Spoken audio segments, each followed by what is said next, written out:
बच्चों, endocrine system chapter से आपका एक बहुत ही इंपॉर्टेंट क्वेश्चन जो कि बार बार पूछा जाता है, why pituitary gland is called as master gland of the body.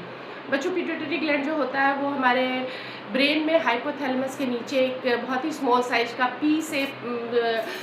P के साइज का एक ग्लैंड होता है, जो कि हमारे बॉडी में almost other all the endocrine glands के फंक्शन को कंट्रोल करता है, इसलिए इसको कहा जाता है master gland of the body. बच्चों, पिट्यूटरी ग्लैंड जो होता है वो 3 पार्ट्स में डिवाइडेड होता है, interior pituitary, posterior pituitary and intermediate pituitary.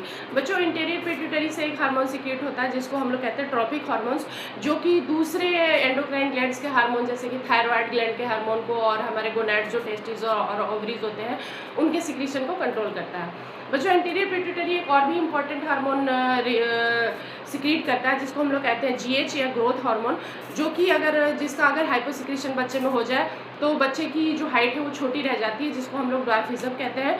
और अगर किसी पर्सन में ये इसका हाइपर सिक्रीशन हो जाता है तो वो बहुत ही ज़्यादा टॉल हो जाता है, जिसको हम लोग कहते हैं गिंगैटिज्म। और इससे क्वेश्चन आते हैं बच्चों। उसके बाद बच्चों, हमारा जो पोस्टीरियर पिट्यूटरी है वो सिक्रीट करते हैं 2 हार्मोन्स, जिसमें कि पहला है ऑक्सीटोसिन और दूसरा होता है वैसोप्रेसिन। बच्चों, ऑक्सीटोसिन जो होता है वो चाइल्ड बर्थ में हेल्प करता है और मेमोरी ग्लैंड से मिलकर सिक्रीशन को भी कंट्रोल करता है।